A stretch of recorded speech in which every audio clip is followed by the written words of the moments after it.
Привет тебе, дорогой друг! Я рад приветствовать тебя на самом добром и самом ламповом канале по World of Tanks Blitz. В этом ролике я расскажу тебе про немецкий тяжелый танк 9 уровня КПЗ-70. Оценим его технические характеристики, посмотрим, как он чувствует себя в рандоме и ответим на самый главный вопрос, сколько он фармит. В конце видео вас ждет небольшая нарезочка по фарму серебра. Так что не будем терять ни минуты, заваривай печеньки и чаек, а мы начинаем. Данный танк имеет простой и незамороченный геймплей, его можно приобрести в премиум магазине набором или же обособленно, к примеру, как на момент записи видео. Набор стоит 14 тысяч золотых монет, обособленно же танк стоит 10 тысяч золотых монет. По моему мнению, покупать его набором куда выгоднее, потому что приобретая набор мы получаем очень много различных других плюшек и еще один танк в нагрузку. Обзор на второй танк из набора будет немножечко позже. Давайте посмотрим на его бронирование, для этого переместимся в Collision модель.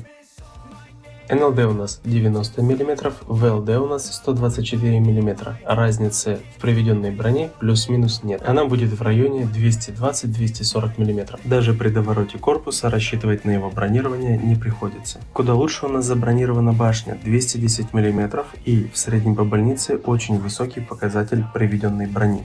Поговорим про ослабленные зоны. Вот эта надстройка имеет около 120 мм и пробить туда очень легко. Осталось лишь дело за малым туда попасть. По командирским башенкам накидывают куда чаще, умудряются попадать в нашем современном рандоме. А у нас их на секундочку целых 3. Вот собственно та самая надстройка и командирские башенки, по которым чаще всего закидывают.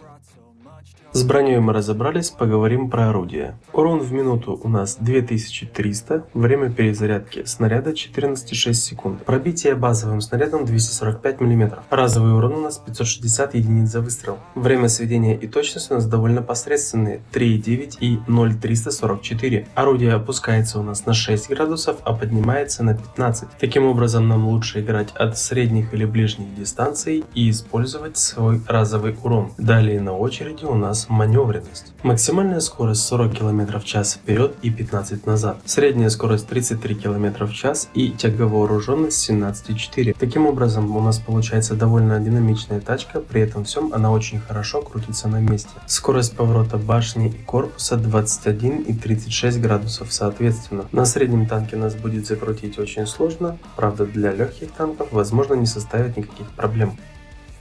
Настало время сказать пару слов про снаряжение. Универсальный восстановительный комплект – это must-have всегда и везде. Форсаж, адреналин, как же без него. Далее у нас пойдет речь про амуницию. Шоколад, шоколадный батончик, улучшенное топливо. Про амуницию не забываем, так как она позволяет нам увеличить эффективность в бою. Далее на очереди у нас боекомплект. Он, конечно, индивидуален, но все же. Я загрузил 36 подкалиберных снарядов, 8 кумулятивных и 6 осколочно-фугасных. Обращаю ваше внимание, что максимально возможный урон с базового снаряда и осколочно-фугасного не особо отличаются. Приступим к самому интересному. Вкладка оборудования. Здесь присутствует вариативность. Я поставил орудийный досылатель, хотя можно поставить и калиброванные снаряды. Конечно, если вашей основной целью является только лишь фарм. Но используйте на свой страх и риск. Так как орудийный досылатель понижает перезарядку, в PvP вы уже можете не успеть перезарядиться. Ускоренные приводы наводки – это must-have. Далее у нас тоже присутствует вариативность. Мы можем поставить стабилизатор вертикальной наводки или же сбалансированное орудие. Мой выбор пал на стабилизатор вертикальной наводки. Доработанные модули – это тоже must-have. Тут у нас тоже присутствует вариативность, усиленная броня, либо же улучшенная сборка. Я для себя выбрал усиленную броню, так как она у нас и так есть, но досыпать ее не помешает. Ящик с инструментами это тоже не обсуждается. Далее на очереди просветленная оптика. Мы не ПТ, чтобы ставить маскировочную сеть. Следующая на очереди идет подкрученные обороты двигателя и, конечно же, система подачи снаряжения. Вот именно так выглядит полностью подготовленный танк к бою. Ну что ж, в ангаре закончили. Увидимся далее в бою. Ну что ж, это у нас рейтинговый бой, бой в топе. Сейчас мы обратим внимание, насколько лайтовый геймплей на этом танке, а также посмотрим, какие красивые циферки урона иногда вылетают из противников. Напоминаю, что геймплей на этом танке выехал, выдал, закатился, перезарядился и одновременно отсветился. Игра кататься по всей карте, выдавать по 200 урона каждые 5 секунд, это не про нас. То есть мы не про ДПМ, мы про разовый урон. Посмотрел на миникарту, посмотрел на наших союзников и понял, что мы вместе поедемся в город, и в принципе довольно неплохая обстановочка намечается. Тут я решаю ехать по левой стороне, дабы засейвиться от ПТ, которые могут стоять на балконе, ну и также тяжелые танки, которые туда могут запереться. При этом всем это будет довольно необычная позиция для моих врагов, если они решили бросить длину, на которую приехал я.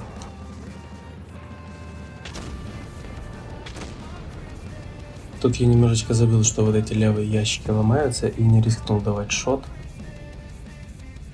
Ну и на самом деле хорошо, потому что я сейчас обнаруживаю ТТ, которая летит на всех парах в бой. Мысленно желаю ему удачи в ангаре. К сожалению, в чат не могу написать улыбочки или что-нибудь такое позитивное, потому что чат для всех игроков в эти дни был закрыт. Тут я обнаруживаю, что наш союзник поддавливает с точки Б и решаю его поддержать, начиная поддавливать с точки А.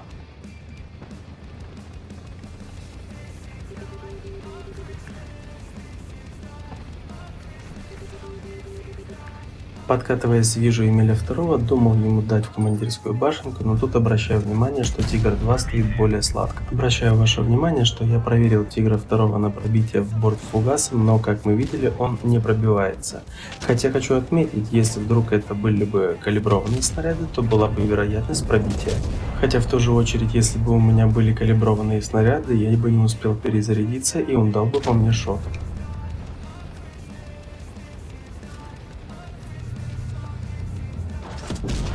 Добрав Эмиля второго, я обращаю внимание на миникарту и понимаю, что нужно возвращаться и помогать нашим союзникам.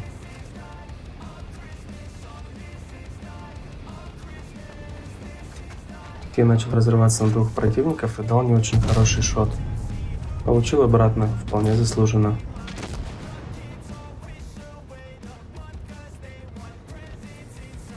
Вижу возможность дать по вафлепазику фугасам и решаю ее не упускать.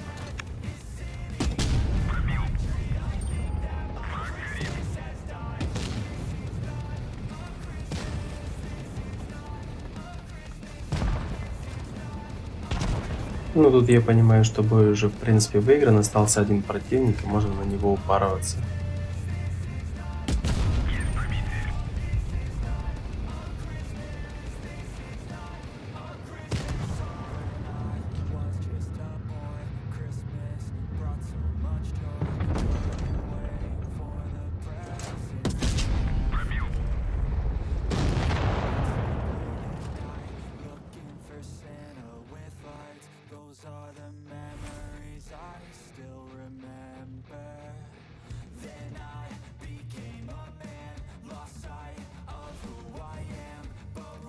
По итогам боя мы нанесли 4300 урона, взяли первую степень, а основной калибр.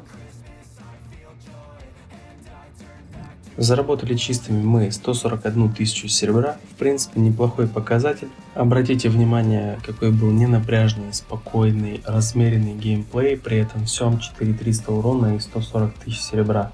В принципе неплохой танк для максимально спокойного геймплея. Да, как и обещал, сейчас будет нарезка доходности этого танка.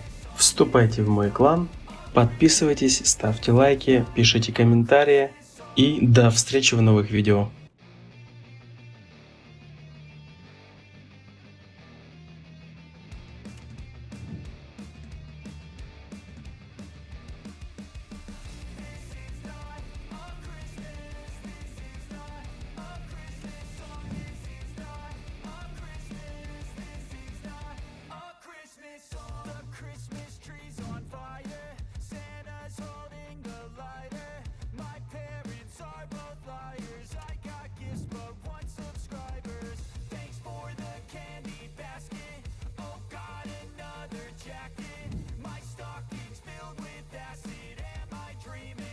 Just happened.